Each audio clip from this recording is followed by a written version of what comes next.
Olá, sou Luiz Rufino, cientista político, e esse é o podcast O Poder, um Problema. Mais uma vez, nos encontramos aqui, eu e Aline Barkelli Pinheiro. Acertou! Aceitei depois. Acertou. 11º programa, né, Aline? Já era a hora. Seja bem-vinda, Aline. Obrigada. Hoje nós temos a ausência do Léo, né? Teve problemas, mas a gente continua aqui. Né? Continuamos e vamos firmes. Na 12ª parece que ele vai chegar. Ele chegará para a 12ª. Nós estamos caminhando já para o terceiro terço, né, do podcast, né? Acho que a gente vai chegar a uns 14 programas aproximadamente, né? E eu quero lembrar ao público, de certa forma, que isso aqui é um podcast, isso aqui não é uma tese de doutorado, isso aqui é cheio de recortes, isso aqui é cheio de generalizações. Mesmo porque técnico. Mesmo sendo técnico, mesmo sendo assunto denso, ele não é, ele tem a função de ser um podcast. Quando nós montamos, a nossa ideia é exatamente essa. Sim.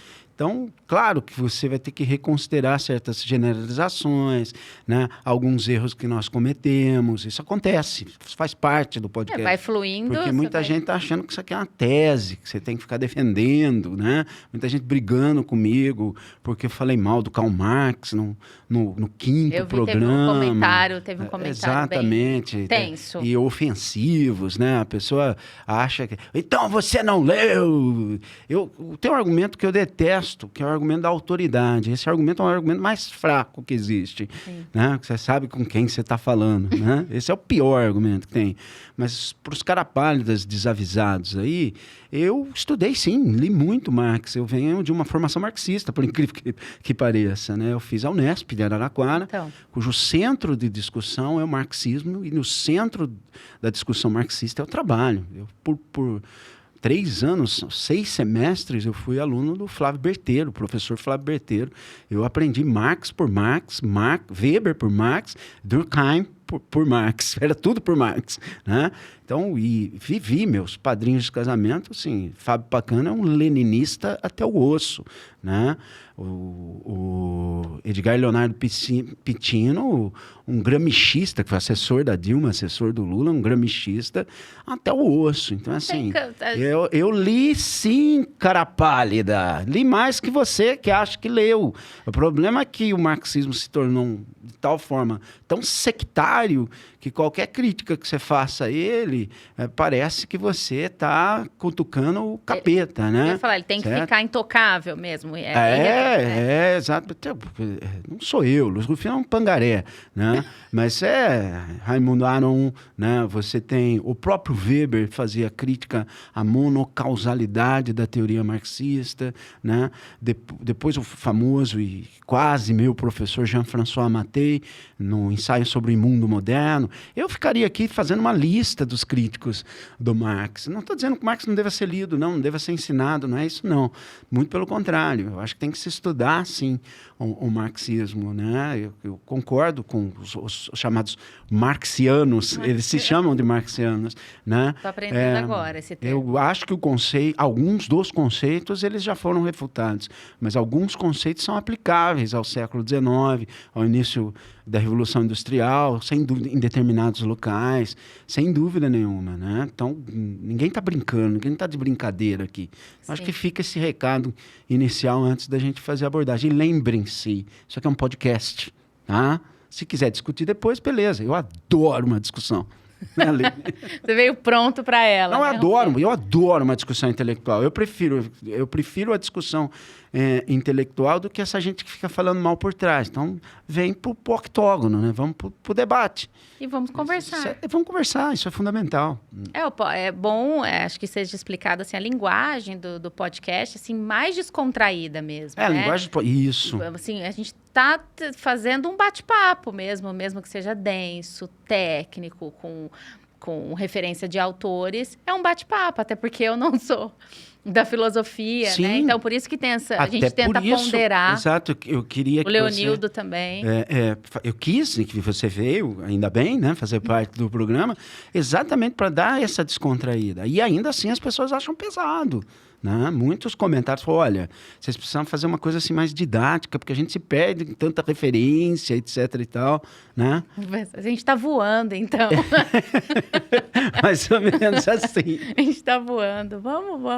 Agora a frase do ano é foguete não dá ré, né? Dos coachings.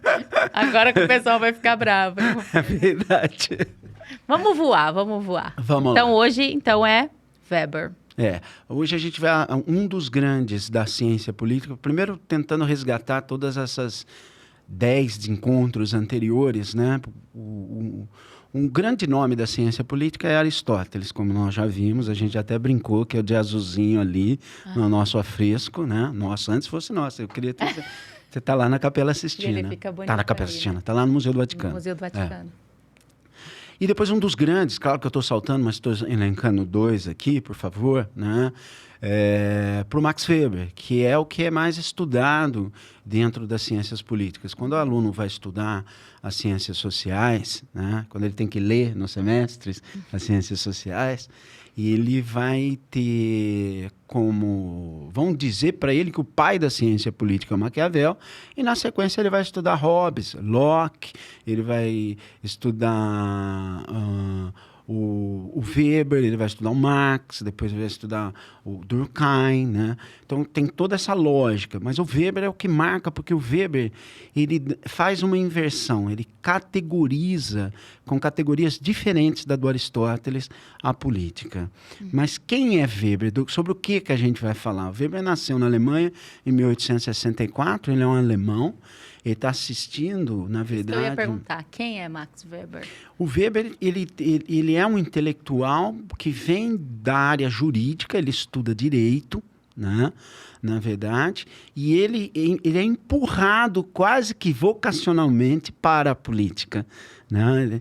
Por quê? Porque ele estudou religiões... Ele fez estudo de religião comparadas. O livro mais famoso do Weber também é assunto de estudos da sociologia, que é a Ética Protestante, o Espírito do Capitalismo, onde ele quer entender... Weber vem de onde, Rufino? Da Alemanha. Alemanha. Ele é alemão e morre na Alemanha em 1920. 1920. Essa palestra que a gente vai comentar, essa conferência que ele deu na universidade, foi feita um ano antes da morte, 1919. O Weber foi motorista de ambulância na Primeira Guerra Mundial. Tá? Então, o Weber foi deputado. Esse é o storytelling do Weber. O storytelling do Weber. O Weber tem participação política, então ele não é só um teórico. Então, por isso que ele se torna um dos grandes ícones. Né? E o Weber vai estudar a transição desde a Idade Média, né? De uma sociedade estamental, para o absolutismo, uma sociedade cujo rei, o príncipe, passa a ter um poder centralizado, para a burocratização do Estado, a formação do Estado moderno. Ele é fundamental, ele é estudado não só nos cursos de ciências sociais, ele é estudado no curso de administração, ele é estudado no curso de direito. Né? Ele é fundamental para que você possa entender como surgem os partidos, como surge o funcionário público. É meio que base estudar Max Weber. É base estudar Max Weber, você tem que estudá-lo para entender a criação do Estado moderno. E ele vai nessa palestra, né, uma conferência chamada Política como Vocação. Olha só, e ele é fininho, né? Eu não trouxe, estão vendo que eu não trouxe o original, porque eu presenteei uma amiga nossa com o meu original. E eu tenho outra versão, mas está perdido na minha biblioteca, eu não consegui encontrar. Onde você eu dei de presente para a Dulce. Né? Você ia perguntar qual amiga nossa? A Dulce Neves. Né? Um bom presente. Bom presente, né? Estava usado, mas é que eu queria dar aquele que ele estava anotado, etc. E tal. É porque eu acho que todos que vão para a política deveriam, pelo menos, lê-lo para entender um pouco o que o Weber quer entender ali, o que é o poder, né? E como se dá para o Weber a dominação. Esse é o termo. E ele fala da vocação, né? Ele fala da vocação, ele fala que o político ele recebe um chamado.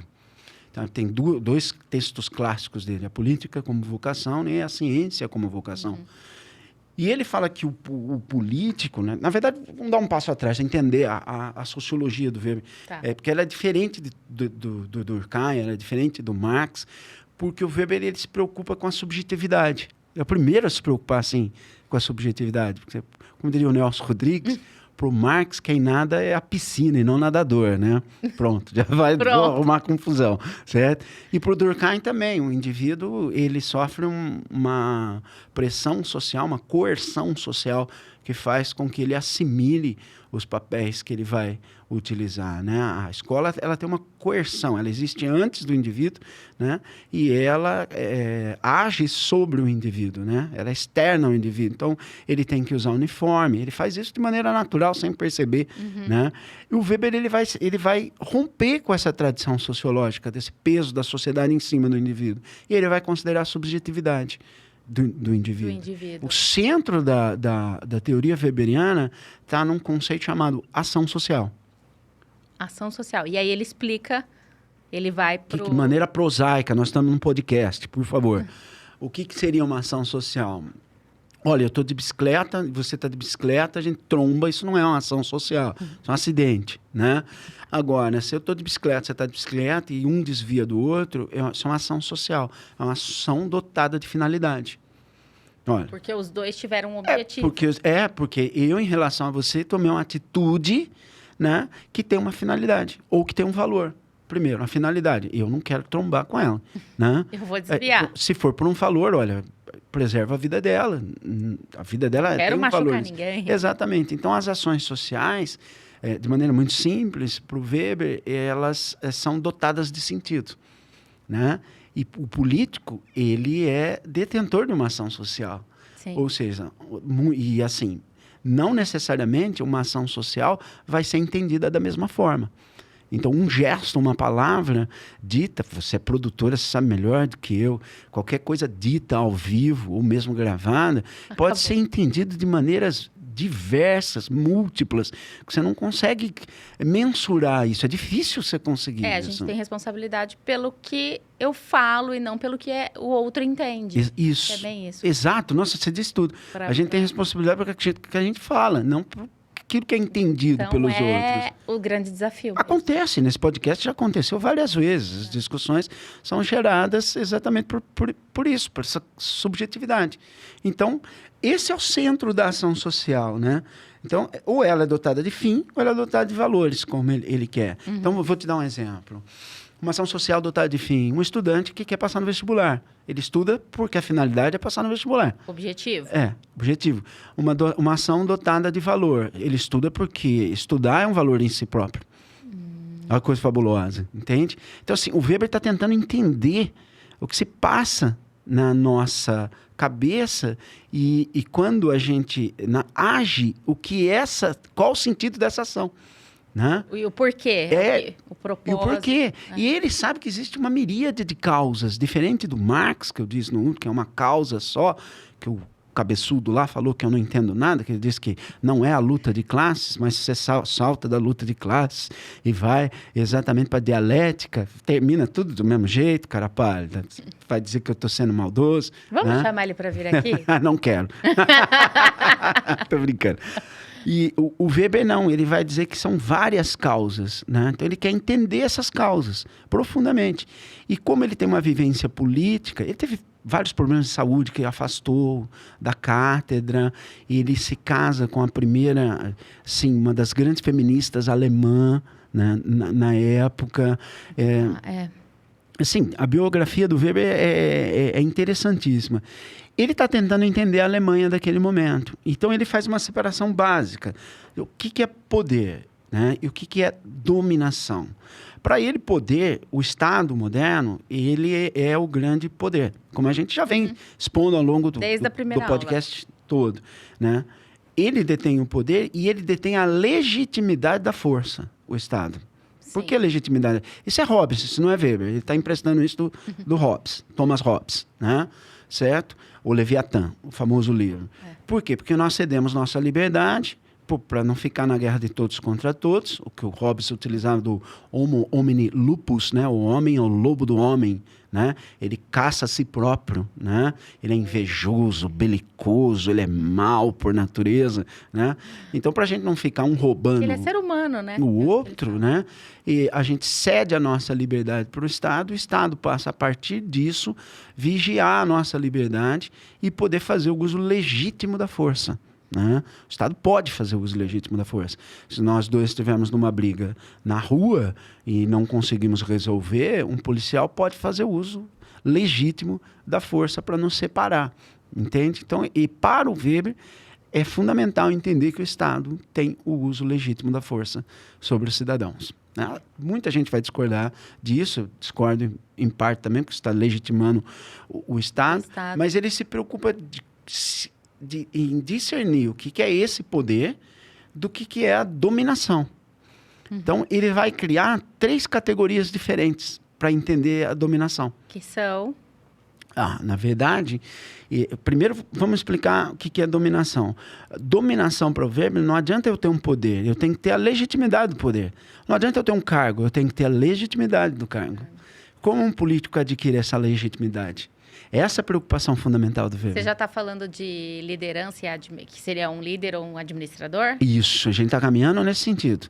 E por quê? Porque o Weber demonstra que o surgimento do Estado burocrático vai fazer com que surjam funcionários, os famosos funcionários públicos, que vão viver da política e não para a política. Está falando de primeiro escalão? E não só, de todos, né? De todos. Eles vivem não são só o secretário. da política, porque eles precisam de um salário, né? Isso você não encontrava na Idade Média. Na Idade Média você dependia, na verdade, do seu vassalo. Na Idade Moderna, você começa a criar um aparato burocrático, um exército pago e funcionários públicos pagos. Luís XIV é o grande exemplo disso na França. E é no Estado moderno, né, que a gente funda, então, o Estado, que é um Estado burocrático, que organiza a vida em sociedade. Então, tem o político que ele vai ocupar esse cargo público. Esse cargo público é o político que vive da política. Da política. E eles continuam, são concursados na maioria dos países, né? E existe o político, esse sim o vocacionado, que ele vai viver para a política, entende? Então ele vai se dedicar à política, ele é chamado. Mesmo se ele for um funcionário? Nesse caso, o Weber faz uma distinção. Ele faz uma distinção, ele não é um funcionário. Ele não é um funcionário. Né? Esse seria... Ele tem como missão. Ele tem como missão, a palavra é exatamente, porque é um chamado. Que apesar de todo, Weber usa esse termo, apesar de todos os problemas da política, ele é chamado para a política. E aí ele tem que exercer sua Ele política. faz da política a vida dele. Então, Rufino, isso que eu ia falar, porque tem ele tem que exercer só a política, ou ele pode ter um trabalho e exercer a política ao mesmo tempo? Não, ele pode ter um trabalho e exercer a política. Weber fez isso, sendo deputado, ele era professor também, ao mesmo tempo, né? Então, ele pode sim, não tem o menor problema nesse sentido. Porque tem essa discussão, né? Tem essa discussão, e é por isso que eu sou... Os médicos, né? Estou falando de cargo bem popular mesmo, assim, o prefeito ou o vereador que é... Sim. Empresário, enfim. Sim, e Aline, o Weber não é contrário aos cargos políticos, não. Ele fala que o poder depende desses cargos políticos. Olha só, então não é... Ele fala assim, a força de muitos políticos está exatamente nas eleições, quando ele tem a chance de empregar um monte de gente também. E ele não é contrário a isso. Isso é chocante, porque se você for ler Weber, muitas das coisas que a gente torce o nariz hoje, ele fala que faz parte do processo político, é da política. Né? Então, por exemplo, ele diz que quem tem ou geriza a violência não deve ir para a política. Olha só. Porque você não vai conseguir fugir. Por que não? Porque a política é o uso da força. Segundo o Weber, tá? Para que fique claro, né? O político faz uso... E aí, para entender como esse político vocacionado, né, consegue legitimar a dominação, ele vai criar 3 categorias, né? Que são, na verdade, a liderança tradicional, a liderança carismática e a liderança burocrático-legal. Tá? Então, são 3 tipos ideais. O próprio Weber diz que eles não existem integralmente na realidade, mas eles são características que são tipos perfeitos, são arquétipos, eu gosto muito. Arquétipos para você entender o mundo real. Então, você usa-os para entender o mundo real. Sim. Eu acho uma pena, Weber não desenvolveu isso. Né? Olha, é uma conferência. Ele não conseguiu desenvolver a interligação entre esses poderes, se eles se acumulam, se você pode ser tradicional e carismático, né?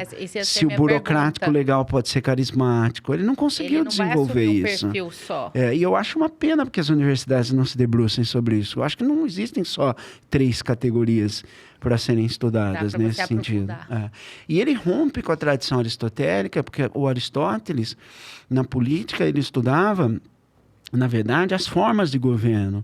Aristóteles chegou a elencar a monarquia, depois a oligarquia e a politeia.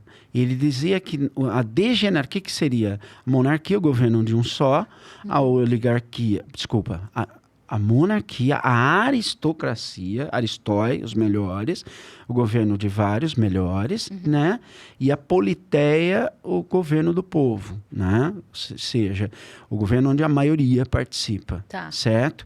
E o Aristóteles dizia que a degeneração desses 3 tipos geraria, no caso da monarquia, a tirania. Tirania é a... É consequência? É a degeneração da monarquia. Porque ele não escolhia um tipo próprio, esse é melhor. Definir, né? Como hoje a gente fala, democracia. Não, né? A degeneração da aristocracia é a oligarquia, ou seja, o governo de um pequeno número de pessoas que não são os melhores. Tá? E a degeneração da politeia é a democracia. Olha. Aristóteles desconfiava da democracia. Aristóteles tinha sido discípulo de Platão, nosso ali, com a cara do Leonardo da Vinci, né? A cara do velho barreiro, se olhar na pinga lá, o velho barreiro é o Leonardo da Vinci que tá ali. Então, presta atenção, você vai ficar chocado. Né? E ele sabia que o Sócrates de Vede ali tinha sido morto pela democracia ateniense. Ali o Sócrates. Então, para ele, a democracia é a degeneração, né, da politeia. Olha que coisa fantástica. E o Weber substitui por essas 3 categorias. A liderança tradicional, a liderança carismática e a burocrático-legal. Olha só como o Weber é inteligente nesse sentido. Né? O Weber entende que a sociedade caminha para a racionalização burocrática. A marcha da razão é a marcha da racionalização do mundo. É a marcha para o desencantamento do mundo. Nossa. Olha que coisa. E ele não está errado. Na linha, ele tem coerência. E o Estado, ele vai, por exemplo, se um príncipe absolutista, se um rei absolutista, ele era ungido por Deus, ele era escolhido por Deus, no Estado burocrático, legal, ele só é um funcionário, né? O presidente, apesar de ser eleito, ou o primeiro-ministro, apesar de ser eleito, ele não tem mais esse encantamento. Então, há uma marcha racional para o desencantamento. A burocratização leva para o desencantamento. Por isso que ele coloca, quem seria o tradicional? Os príncipes, né? Ia perguntar as definições. Os reis, né? Que tinham, na verdade, era ordinário, né? Você via a pessoa e a respeitava pela tradição. Né? A gente pode dizer ele não usa a expressão, por favor, tribo, ou aldeia, uma nação, mas o respeito pelo mais velho, né? Dentro daquela comunidade, dentro daquela sociedade. Que a gente chamaria tradição. De hierarquia ou não? É uma hierarquia. Sim. Estabelecer uma hierarquia, uma legitimidade de poder. Sim. Legitimidade, a ponto de dar uma ordem e você obedecer. Por isso você fala da autoridade. Exatamente. Tem autoridade, é legítima a ordem que ele está me dando. Entende? E aí ele diz que o carismático, que é o que ele mais concentra a estudar, o carismático ele já é extraordinário. Né? Ele tem um carisma. E você segue como sendo um líder, como se fosse uma espécie de messias. Você segue, mas você não sabe racionalmente por que você segue. Mas você vai, meio que hipnotizado. Hipnotizado, geralmente. E esse que consegue quebrar as características burocrático-legais. né? Ele rompe com a tradição burocrática. Não, o termo correto não é tradição. Porque o líder burocrático legal, ele só é um funcionário. Então, você obedece ao policial não pela tradição. Você obedece ao policial não porque ele é carismático. Né? Você obedece simplesmente porque é uma liderança burocrática legal. Sim. Um juiz, idem. Um promotor, idem. Né? Você obedece o funcionário público que manda uma carta a um oficial de justiça e fala, ó, se você não comparecer, você vai ser preso. Né? E aí? Qual que é a sua escolha? Então, tem legitimidade o burocrático legal? Tem legitimidade na autoridade. Nós obedecemos. Mas o foco dele é entender exatamente a liderança carismática. E aí é que vem a tensão, que você fala de ética e política? A gente vai caminhar para isso, que acho que é o auge da nossa conversa de hoje, né? Tá. Essa liderança... Vamos trazer para um pouco, vamos se apropriar do exemplo. Dessa tipologia, vamos tentar aplicar, goste você ou não, o Lula é uma liderança carismática. Era exatamente o que eu ia falar agora. Olha que coisa. Ele sai do sindicalismo. Eu ia perguntar né? Ele sai do sindicalismo. O marketing político, ele consegue explicar isso muito bem. Usa essa característica. Embora você vai estudar marketing político, ninguém fala dessas categorias. Olha Mas só é exatamente isso. Entende? Então, sim, mais Weber, né? Vamos entender? Mais Weber. Os marqueteiros de formação da comunicação social parece que não se atentaram para essa característica, que é mais o cientista político que faz. Né? Entende? Então, Lula Ele é uma liderança carismática. O Bolsonaro é uma liderança carismática? Não estou perguntando o seu gosto. Goste você ou não. Ele é uma liderança carismática. Olha que chocante. Só uma liderança carismática para vencer uma outra liderança carismática. Dificilmente uma liderança burocrático-legal vence uma liderança carismática. Olha que coisa, eu ia pedir um exemplo do burocrático. Burocrático legal, Fernando Henrique Cardoso. Tinha certeza. Zero de carisma. Ele não é carismático. Ele não é, embora ele seja professor. Carisma, eu acho que as pessoas, para não deixar no sentido assim mais figurado, esse carismático que você diz é o quê? Você segue sem nenhuma racionalidade. Não é a simpatia. É simpatia total a ele. É um pai. É um pai. É a figura paterna, mitológica de volta. Mas não é só assim que a gente fala, o carismático, não é só o sorrisão, o boa praça. É mais que isso. É mais que isso. Ele tem uma luz que nós não temos. É a luz. É o brilho. É um brilho, né? O carismático, ele possui essa áurea. Por isso que ele é extraordinário e não ordinário. O burocrático legal é ordinário. O tradicional é ordinário. Ele é extraordinário nesse sentido. Porque ele expande. Porque ele expande. O Weber acreditava que a marcha da racionalidade acabaria com a liderança carismática. Né? Nós estamos esse livro, essa é de 1919... em 1933, sobre a ascensão dos maiores líderes carismáticos da Alemanha. Adolf Hitler. Olha só. Olha que assustador. Weber não viu, ele morre em 1920, né? Sim. Ele não viu.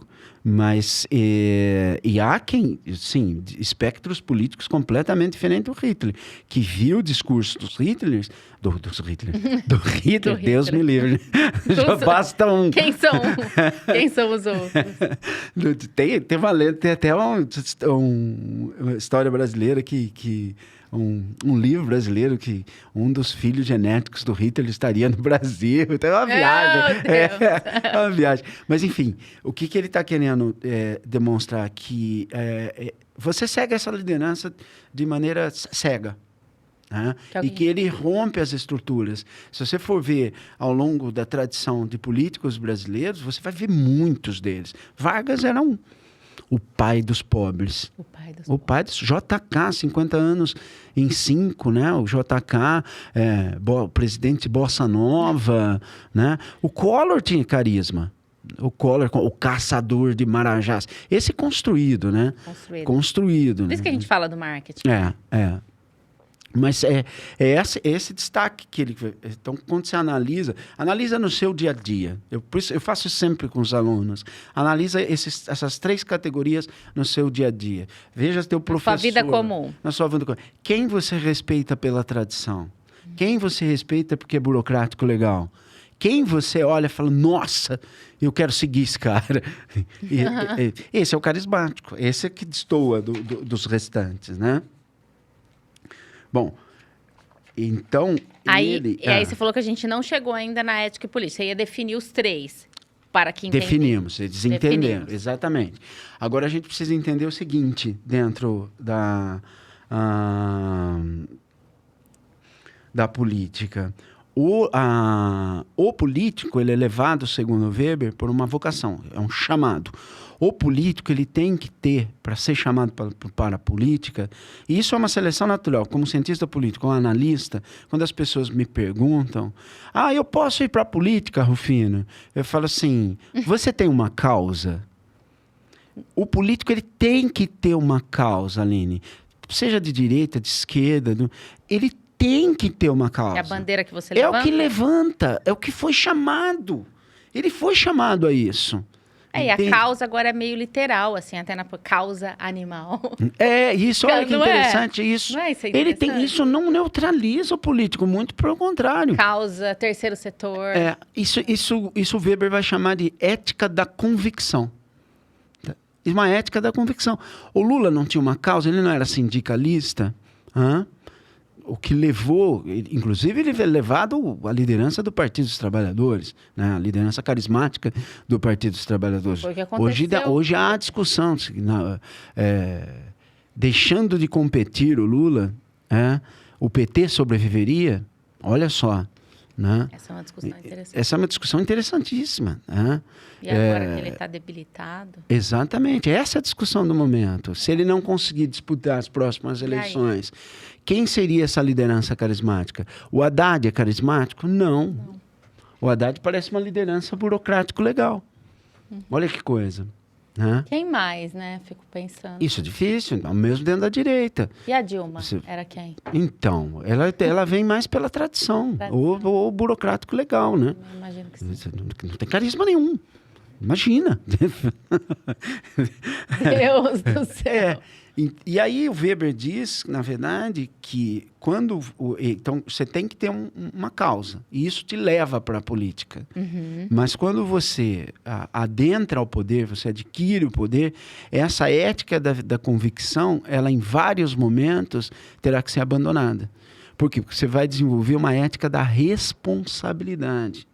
Ou seja, você tem que ter um senso de responsabilidade que você não vai governar somente para aqueles que defenderam a sua causa. Por isso que é uma tensão? Por isso que é uma tensão. E é uma tensão, me parece que os governantes brasileiros não conseguiram fazer a separação dessa tensão. Pode ser ética?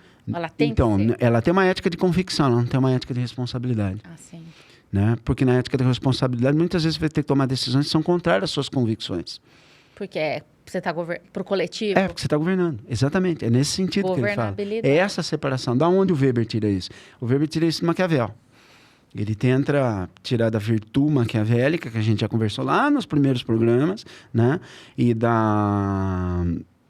Maquiavel divide isso em virtude e fortuna, né? E ele tenta elaborar exatamente a virtude maquiavélica como essa flexibilidade que o governante tem que ter. Que o verdadeiro governante ele tem que ter esse senso das limitações, esse senso da responsabilidade. É para isso que ele aponta. E as controvérsias? Aí fica nas controvérsias, é isso? Como depois que você fala, né? As críticas, porque tem as críticas, aí vem limitação, controvérsias, desafios, aí fala de populismo, polarização. Então, o desafio dessa liderança carismática é por quê? Você pode ser alçado. O carismático ele é confundido com um populista. Né? É isso que eu ia perguntar. Por quê? Porque o Weber ele vê muito bem isso, essa transição da fundação dos partidos que não existiam. Os partidos eram temporários, eles só existiam dentro das eleições. Para a burocratização desses partidos, os partidos de massa, como que se formaram os partidos de massa, e agora como que essa liderança carismática poderia se tornar, ele não usa o termo populista, né? Porque usaria exatamente os partidos de massa para isso. Então, são esses limites. Então, e aí ele vai dizer o seguinte, né? Que o grande político, ele tem que ter essas características, a característica fundamental. Por isso é uma dimensão dramática. Ele vive uma dimensão dramática. no papel. É a responsabilidade. Lembra que a gente falava do líder, quando a gente citou Shakespeare no segundo programa, o Henrique V? Ele sabe que o exército dele é menor, ele sabe que os homens dele podem morrer naquela guerra e ele passa aquela noite acordado. Né? É esse senso de responsabilidade que se perdeu. É esse sentido que o Weber está chamando a atenção. Por quê? Porque se você analisar, por exemplo, no Brasil, a maior parte dos partidos, eles estão levando pessoas que causa que eles têm. Vamos lá, eu vou enfiar o dedo na ferida. Qual a causa do vereador que obteve mais votos na última eleição? Simplesmente ser um apresentador? Isso não é uma causa. Ele não apresentou em momento nenhuma causa. Ou do influencer que foi eleito. Que causa tem o influencer? No final, ele tentou colar ali uma causa animal que não ficou muito bem na comunicação. Não ficou bem explicada. Qual a causa? Pensei, o eleitor parece... o que ele é e qual é a causa. Ele é um midiático, ok? Ponto. Tá bom. E aí, mas e aí você quer representar o legislativo para quem e para quem? Qual é a causa que te levou à política? Para quem? Entendeu? Então, assim, você tem uma bancada evangélica. Qual a causa que levou? Ele parece apresentar uma causa, certo? Só que os políticos hoje, esses que vivem da política, que eles não são vocacionados, eles já entenderam isso. E aí eles compram uma causa de aluguel, né? Vem cá, vou defender. Gente que não era de direita virou de direita, né? Vem falar de paixão e responsabilidade. Paixão e responsabilidade, né? O político, ele tem que ter paixão apesar de ele é um apaixonado por aquilo que ele faz. Tá na vida dele, ele não consegue se livrar disso. É o meio, né? Não é uma coisa que você consegue tirar. É a paixão da vida dele. Hora, né? É a paixão da vida dele. Ele é levado. Eu, por exemplo, já tentei várias vezes me distanciar da política. Eu nunca quis ir para a política.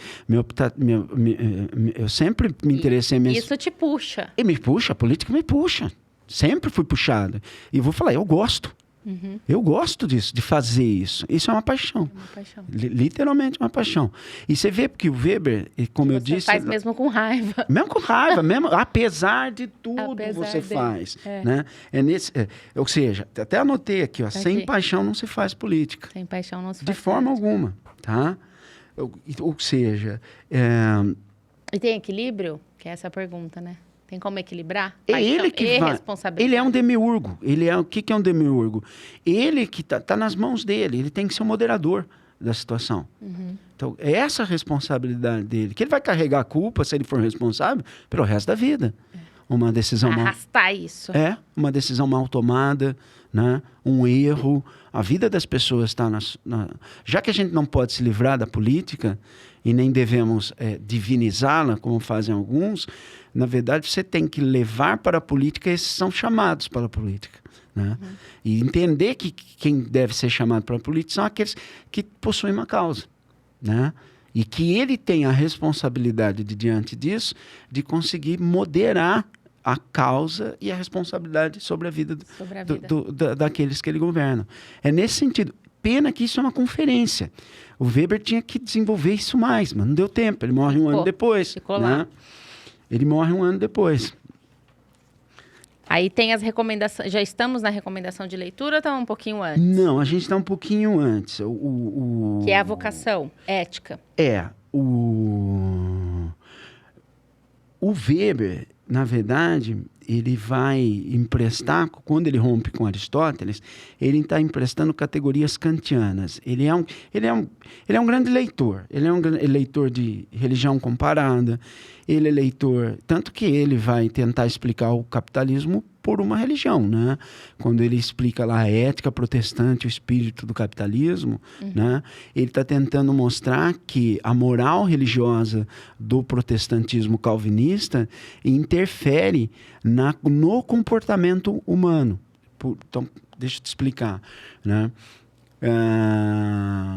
O calvinista, ele poupa, ele não esbanja. Então, para o calvinista, como por exemplo, nós não sabemos se nós somos escolhidos ou não por Deus, porque já está determinado. Se você salva, se você vai ser danada, já está determinado para o calvinista. Tá. Não são as ações, não é como católico. Nós católicos é pelas obras que você pode ser salvo. Você ainda pode tentar ser salvo. Exatamente. Para eles não, está determinado. E como você não sabe, você tem que agir como se fosse um salvo. Então você acumula, faz poupança, mas não esbanja. Né? Você tem tipo crédito. Você tem que ouvir a sua bigorna sendo martelada às 6 da manhã, entendeu? E esse tipo de ação moral para o Weber, né, ele consegue levar o capitalismo a prosperar. Porque mesmo não sendo mais religioso, esse modo de ação, esse modo moral de comportamento, leva o indivíduo a esse tipo de comportamento, entendeu? Sim. Mesmo que ele abandonou a religião, a racionalidade burocrática entrou, ele continua agindo dessa forma. Então ele vê que o surgimento, porque ele está interessado, diferente do Marx, né, cidadão? Diferente do Marx, ele está interessado no pequeno burguês, no pequeno capitalista lá das guildas que surgiram da Idade Média para a Idade Moderna. Ele quer entender como é que os países protestantes prosperaram. Então ele faz uso desse comportamento, dessa moral do dia a dia, né? E depois ele leva essa análise exatamente para a política, né? Essa ação, né? Mais uma vez chamado, você vê a influência religiosa, você usa o chamado, a vocação deriva... A missão. É como uma missão. É nesse sentido que ele enxerga o político moderno, dessa forma. Qual que é a sequência da pauta? Aí, então, você entrou na vocação, aí vem Você falou de quais livros do Weber, por exemplo? Aqui tem as recomendações que a gente tem feito, né? Tá, para o aluno iniciante, para qualquer um, para todo político que está observando, a política com vocação. Vale a pena. Não no próximo encontro, no 13º encontro, nós vamos fazer a crítica. Ah, tá. Nós não vamos fazer a crítica nesse podcast, porque não vai dar mais tempo. Nós vamos citar. Mas nós vamos criticá-lo. Tá? Depois tem Economia e Sociedade. Tem Economia e Sociedade dele, que vale a pena ser lida. A obra do Weber vale a pena ser lida, não todo. Mas hoje, a política com vocação, que é fininho, é fácil de ler, não é difícil de ler, tá? Para que as pessoas possam entender o que Weber entendia da política, daquele momento como política, né? E até para o eleitor entender, para quem não tem nada a ver com política, entender como é que ele escolhe um político, né? Por quê? Porque o político tem, vou repetir mais uma vez, senso de responsabilidade, senso de limitações, né? Ele tem que enxergar, na verdade, o que ele pode e o que está ao alcance dele. Não fazer aquelas coisas mirabolantes que o marketing geralmente faz, né? Difícil usar exemplo aqui, porque você vai ferir todos os lados, e hoje você machuca todos os lados. Eu vou acabar com a fome, isso não é senso de responsabilidade, meu caro, você não está ao teu alcance. Isso não é senso de limitação. Você não vai conseguir. Você não vai conseguir. Quem não conhece os meandros da política sabe que você consegue muito pouco. Aliás, quase nada a gente consegue dentro do poder. Fazer a alavanca da casa de máquinas movimentar e você modificar as coisas é muito difícil. Quando você consegue isso, por vitória, é muito lento, é burocrático. Ele já tem um funcionamento. Os próprios funcionários públicos dizem dos comissionados. Para quem não sabe, o público ele é concursado. Né? Os comissionados eles são temporários. Cargo de confiança. Cargos de confiança, e eu defendo o cargo de confiança, sem a qual você não consegue enfrentar a máquina burocrática. Tá? O cargo de confiança é o seu indicado naquele momento. Então, ele tem que ter o convencimento, entendimento das leis, entendimento do engessamento do Estado, para tentar fazer isso. Teve um candidato na última eleição que ele falava, flatus vocis, né? Ele falava, meu Deus, esse cara não sabe nada, estou com medo, porque esse cara não sabe absolutamente nada do funcionamento. Está prometendo... E fala. Mundos e fundos, e ele não tá, isso é falta de senso de responsabilidade. De limitação, quase, né? Quase. E de limitações. Você compreende? Então, sim. E o político tem que ter isso. Né? Quando você escolhe alguém para te representar dentro desses modos... Você está vendo? O Weber ele não está discutindo, como Aristóteles fez, a monarquia, a aristocracia, a politeia. Ele já está assim... É o estado burocrático que eu vivo, alemão, é a república. É isso né? que eu tenho. É esse monstro gigantesco que tem uso legítimo da força e é dentro dele que eu vou agir, apesar de todos os problemas, tá? É isso. Então, eu acho que é isso que um político hoje minimamente tem que ter. Aí de um- tem mais um que você indica, mas não é ele, né? A sociedade industrial e a tecnocrática. Eu acho que esse é do Raimundo Aron, né? É do Raimundo Aron. Né? Dentro das Vale a pena. recomendações de hoje.